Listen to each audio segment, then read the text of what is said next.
नमस्कार, मैं doctor Manoj Kumar, assistant professor and psychologist. आज हम बात करेंगे बच्चों के मानसिक स्वास्थ्य के बारे में। आज हम लोग बात करेंगे। बच्चे ईश्वर का एक रूप हैं और हर बच्चा खास है, हर बच्चा देश का भविष्य है।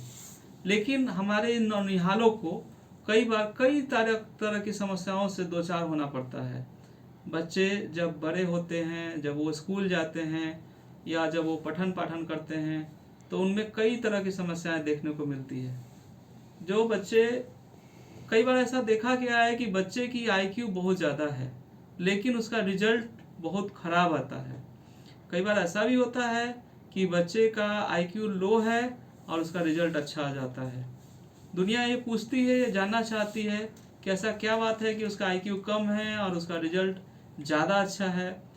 तो ये एक तरह का इशू है, ये एक स्टडी पॉइंट है कि ऐसे बच्चे जो होते हैं लो अचीवर होते हैं, अंडर अचीवर होते हैं। कई बार बच्चों की दुनिया में अगर बच्चों का मानसिक स्वास्थ्य के बारे में बात करें तो बच्चों का अलग अलग प्रॉब्लम होता है। सभी बच्चों का एक जैसा प्रॉब्लम नहीं होता है, लेकिन आप देखेंगे कि बड़ों का प्रॉब्लम एक जैसा है, लेकिन बच्चों का जो प्रॉब्लम होगा वो बिल्कुल अलग होता है। और सभी बच्चों का प्रॉब्लम 19-20 के फर्क से नहीं, 18-20 के फर्क से चलता है।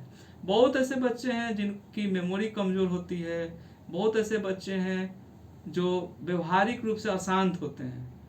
ऐसे बच्चे जैसे जिनको एक जगह वो बैठ नहीं पाते हैं, वो हमेशा कुछ न कुछ उठ पटांग करते रहते हैं, इधर से उधर चलते रहते हैं, अपना ध्यान खींचने के लिए कुछ भी करते हैं।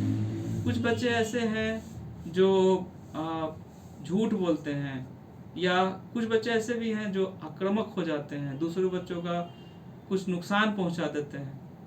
तो इस तरह की समस्याएं हो सकती हैं।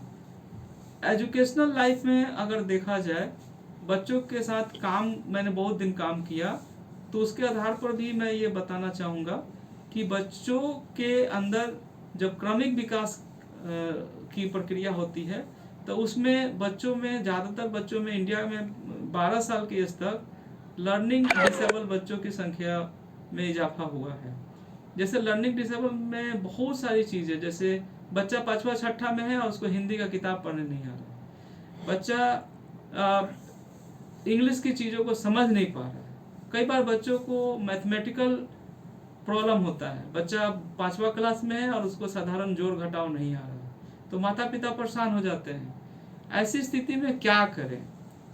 तो ऐसी स्थिति में बच्चों का साइकोलॉजिकल मूल्यांकन किया जाता है, जिसमें बच्चों का आईक्यू टेस्ट किया जाता है, उनका सोशल आईक्यू के बारे में जानकारी हासिल की जाती है, उनका इंटरेस्ट देखा जाता है, और सामाजिक पारिवारिक परिवेश के संदर्भ में भी बच्चों का इंटरव्यू लिया जाता है। इसके साथ साथ कई बार बच्चों में ये देखा गया है कि कुछ बच्चे जो होते हैं जो कुछ नशा भी ले लेते हैं, जैसे व्हाइटनर, सोल्यूशन, माता पिता को पता नहीं चलता। तो ऐसी स्थिति में काउंसलिंग, बच्चों का काउंसलिंग होता है, तो माता पिता को ये पता चल जाता है कि बच्चे में उनका व्यवहारिक परिवर्तन क्या आया है। बहुत बार केसेस ऐसे भी आए हैं जिसमें स्पेशल नीड के बच्चे आ जाते हैं और वो पता ही नहीं चलता, जैसे ऑटिज्म स्पेक्ट्रम और बोलने संबंधी दिक्कत या और दूसरे भी डिसेबिलिटी शुरू में पता नहीं चलता, लेकिन जब असेसमेंट होता है व्यवहारिक रूप से तो उससे बहुत फायदा हो सकता है। बच्चे के बारे में आपको संपूर्ण जानकारी मिल सकती है। एक और चीज है कि बच्चों में इमोशनल डिसऑर्डर भी होता है। जब कई बार ऐसा होता है कि माता पिता कामकाजी होते हैं और बच्चे पर ध्यान नहीं दे रहे हैं, तो बच्चा सामाजिक रूप से कटा होता है, वो समाज में, सामाजिक व्यवहार में उसका इंटरेस्ट नहीं होता है। वो पढ़ाई में अच्छा होता है लेकिन सामाजिक व्यवहार या लोगों से घुलने मिलने में उसको परेशानी होती है, या उसके घर में अगर कोई व्यक्ति आ जाए तो उसको परेशानी होती है। तो इस तरह की समस्याओं का भी पता सामाजिक मूल्यांकन और उसका जो मनोवैज्ञानिक मूल्यांकन है, इसके द्वारा पता लगाया जा सकता है। तो बच्चों का मूल्यांकन स्कूली जीवन में होना चाहिए, खास तौर से किसी अनुभवी साइकोलॉजिस्ट के द्वारा होना चाहिए, काउंसलर के द्वारा होना चाहिए।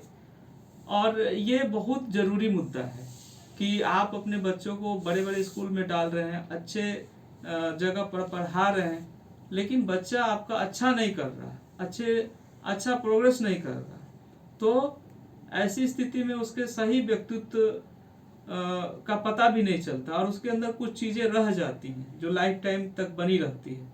अगर शुरू में ही उसका असेसमेंट हो जाए तो आप इन सब चीज़ों से अपने बच्चों को बचा सकते हैं, क्योंकि बच्चे ईश्वर का वरदान है। अगर आप रोग और रोगियों, डॉक्टर्स और अस्पताल से संबंधित ऐसी और जानकारी चाहते हैं या ऐसा वीडियो देखना चाहते हैं, तो हमारे channel doctors for all 24 hours को लाइक और सब्सक्राइब जरूर करें। सब्सक्राइब करने के लिए घंटी का बटन दबाइए